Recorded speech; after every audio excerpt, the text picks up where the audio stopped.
Program naturalisasi yang dilakukan PSSI untuk memperkuat timnas Indonesia baik dari level junior sampai dengan level senior merupakan prosedur yang sudah diamanatkan oleh Undang-Undang Dasar 1945. Banyak di antara kita sebagai orang Indonesia sendiri merasa kesulitan apa itu warga negara dan apa itu penduduk. Konstitusi kita telah memberikan definisi yang jelas tentang warga negara dan penduduk itu di pasal 26 ayat 1 dan 2. Saya bacakan di pasal 26 ayat 1. Yang menjadi warga negara ialah orang-orang bangsa Indonesia asli dan orang-orang bangsa lain yang disahkan oleh undang-undang sebagai warga negara.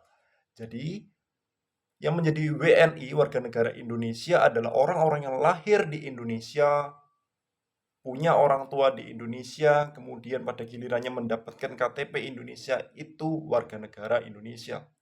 Atau dari bangsa lain yang menempuh jalan administratif naturalisasi sehingga dia disahkan menjadi warga negara Indonesia.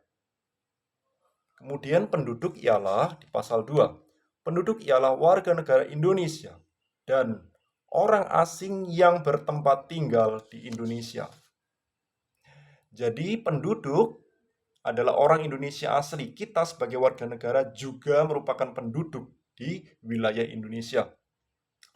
Orang asing yang masuk melalui jalur resmi di Indonesia, kemudian dia mendapatkan KITAS ya, kartu izin tinggal sementara dan kitab kartu izin tinggal tetap, kepadanya juga disebut sebagai penduduk dan hak-haknya dijamin oleh undang-undang secara terbatas, khusus untuk warga negara asing ini.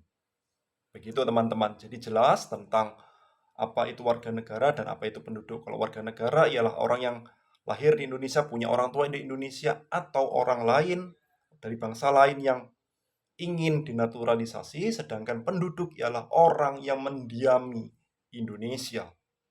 Entah itu dari warga negara Indonesia sendiri atau dari warga negara lain. Semoga video ini bermanfaat dan semangat belajar hukum.